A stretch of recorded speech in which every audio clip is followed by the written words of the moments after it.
नमस्कार, न्यूज पर देख रहे हैं। अब आपके साथ मैं हूं सुधांशु शेखर। बिहार विधानसभा चुनाव जैसे जैसे नजदीक आ रहा है वैसे वैसे सियासी पारा भी चढ़ते जा रहा है। एक तरफ इन दिनों जहां पूरे देश में जातिगत जनगणना का श्रेय लेने की होड़ मची है, वहीं दूसरी तरफ बिहार में वार पलटवार और आरोप प्रत्यारोप का दौर जारी है। इस बीच एआईएमआई प्रमुख असदुद्दीन ओवैसी ने किशनगंज में एक जनसभा को संबोधित किया। इस दौरान उन्होंने पाकिस्तान को जमकर ललकारा। इसके अलावा उन्होंने तेजस्वी यादव को चुनौती दी।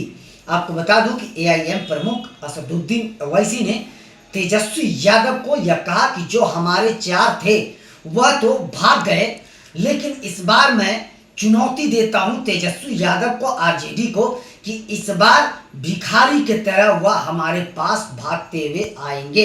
इस बार उन्हें हमारी जरूरत पड़ेगी। यह ओवैसी ने खुले तौर पर आरजेडी को चुनौती दी है। आपको बता दूं कि साल 2020 के विधानसभा चुनाव में आरजेडी के 4 नेताओं को असदुद्दीन ओवैसी ने टिकट दिया था, जो चारों विधायक जीत गए और जो चारों जीतने के बाद वो सभी आरजेडी में भाग गए। इसे लेकर ओवैसी ने कहा कि जो 4 जीते थे वह गद्दार थे, वह हमें छोड़कर भाग गए। अब बस अख्तरुल इमाम ही एक ऐसे विधायक है जो हमारे साथ हैं और वह चुनौती दे रहे हैं लगातार आरजेडी को। और इकलौते विधायक होने के बावजूद भी बिहार में वह आवाज बनकर खड़े हैं, वह लगातार पार्टी की आवाज को बुलंद कर रहे हैं।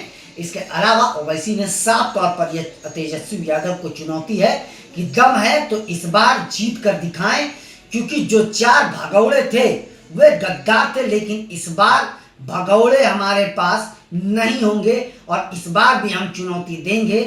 और जो भागे हैं, और उन्होंने तो खैर सीमांचल के लिए कुछ भी नहीं किया और आगे भी वो कुछ नहीं करेंगे, लेकिन इस बार जो जीतेंगे वह सीमांचल के लिए जरूर कुछ करेंगे। और इस बार तेजस्वी यादव को भिखारी की तरह दौड़कर भागकर हमारे पास आना पड़ेगा। यह तेजस्वी यादव ने खुले तौर पर चुनौती दी है। वहीं मैं आपको बता दूं कि ओवैसी ने पाकिस्तान को खुली चुनौती देते हुए यह ललकारा है कि अगर हिम्मत है तो इस बार आंख दिखा दो। उन्होंने यह साफ तौर पर कहा कि पाकिस्तान दशकों से हमारी जमीन पर आकर हमारे निर्दोष लोगों की हत्या करता है, यह बर्दाश्त नहीं किया जाएगा।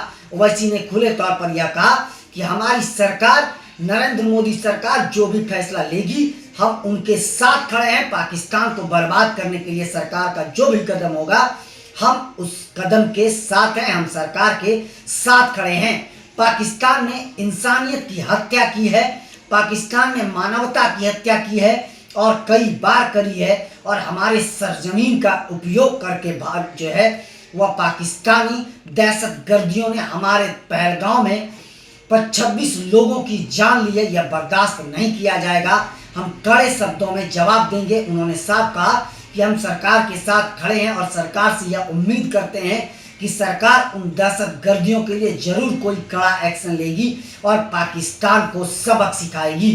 यह असदुद्दीन ओवैसी ने खुले तौर पर ऐलान कर दिया कि हम भारत सरकार के साथ खड़े हैं। पहलगांव हमले की उन्होंने निंदा करी।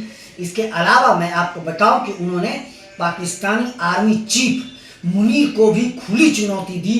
उन्होंने साफ कहा तुम्हें जितनी ताकत लगानी है लगा लो, तुम्हें जितने मिसाइलों का परीक्षण करनी है कर लो, लेकिन भारत जब चाहेगा तब तुम्हें बर्बाद करने की ताकत रखता है।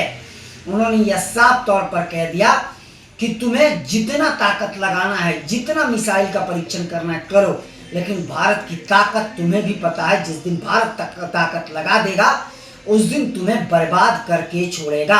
उन्होंने यह साफ कहा कि 1947 में जब मुझे पाकिस्तान जाने का मौका मिला था भारत छोड़कर, तो हमने यहाँ से नहीं जाने का फैसला लिया था। उस समय हमने वहाँ से जो आया था संदेशा, उस संदेशा को हमने ठुकरा दिया था पाकिस्तान आने का। तो इससे समझ लो कि तुमसे ज़्यादा हम सबसे पहले भारतीय हैं और हमारे में भारत माता की खून बहती है। और हम तुम्हें जवाब देंगे। तुम लाख कोशिश कर लो लेकिन हमें तुम नुकसान नहीं पहुंचा पाओगे। तुम दहशतगर्दियों को भेजकर इस देश में सिर्फ कुछ लोगों की जान ले सकते हो और कुछ नहीं कर सकते हो, लेकिन इस बार हम तुम्हें जवाब देकर रहेंगे। उन्होंने साफ तौर पर सरकार से भी अपील करी है कि आप पाकिस्तान के खिलाफ कोई कड़ा एक्शन लें। हमें आपसे यही उम्मीद है और हम आपके साथ खड़े हैं। वहीं ओवैसी ने खुले तौर पर तेजस्वी यादव को चुनौती दी है कि इस बार सीमांचल पर फिर से हमारा कब्जा होगा और हम सभी सीटों पर जीत दर्ज करेंगे और तेजस्वी यादव को भीख मांगने के लिए हमारे पास आना पड़ेगा। मैं आपको बता दूं कि इस बार के विधानसभा चुनाव को लेकर जितने भी राजनीतिक दल हैं सभी की पैनी नजर सीमांचल के वोटरों पर है, सीमांचल के सीटों पर है, क्योंकि सीमांचल में 23 विधानसभा सीट है जहां पर 60% से ज्यादा अल्पसंख्यक मतदाता हैं। और पिछली बार के विधानसभा चुनाव में सीमांचल की 5 सीटों पर असदुद्दीन ओवैसी की पार्टी का कब्जा रहा था, जिसमें 4 विधायक ने एआईएम का साथ छोड़कर आरजेडी का दामन थाम लिया था। केवल 1 विधायक एआईएमआई के पास है। तो सीमांचल पर जो है वह पिछली बार कह सकते हैं कि सबसे ज़्यादा सीटें जो है वह बीजेपी की आई थी, उसके बाद जेडीयू की, उसके बाद असदुद्दीन ओवैसी की। इस बार का समीकरण निश्चित तौर पर बदलेगा, इसमें कहीं कोई दो शक नहीं है, क्योंकि पप्पू यादव जो सीमांचल से पूर्णिया के निर्दलीय सांसद हैं वह कांग्रेस के लिए लगातार काम कर रहे हैं और कांग्रेस को वोट देने की अपील कर रहे हैं। और जो जानकारी मिल पा रही है उसके अनुसार पप्पू यादव को कांग्रेस ने खुली छूट दे दी है कि आप सीमांचल में हमारी पैठ मजबूत कीजिए, ज़्यादा से ज़्यादा सीट जितवा कर कांग्रेस को आप जो है दीजिए, उसके बाद आपके बारे में कुछ विचार किया जाएगा। तो पप्पू यादव एक ऐसे नेता बनकर अभी उभरे हैं जिनका सीमांचल में जबरदस्त पकड़ है और इस बार सीमांचल की पर सबकी नजर है, क्योंकि 23 विधानसभा सीट सीमांचल में आते हैं। मैं आपको बता दूं कि गृह मंत्री अमित शाह की भी पैनी नजर वहीं पर है, जबकि आरजेडी तो एमवाई समीकरण के तहत ही काम करती है। तो आरजेडी भी सीमांचल में लगातार कोशिश कर रही है कि ज्यादा से ज्यादा सीटें जीत सके, जबकि प्रशांत किशोर की पार्टी भी सीमांचल में एक्टिव मोड में है। सभी राजनीतिक दलों की नजर सीमांचल और मिथिलांचल पर इस बार पैनी नजर बनी हुई है। अब देखते जाइए, हालांकि अब सीमांचल पर कब्जा किसका हो पाता है, दावा तो सभी राजनीतिक दल कर ही रहे हैं, लेकिन हकीकत पता चलेगा अक्टूबर या नवंबर में जब विधानसभा चुनाव होंगे, तो ही रिजल्ट के बाद पता चल पाएगा कि सीमांचल का राजा कौन। फिलहाल के लिए बस इतना ही, मुझे दीजिए इजाजत। हम अन्य खबरों के साथ आप सबों के बीच रूबरू होते रहेंगे।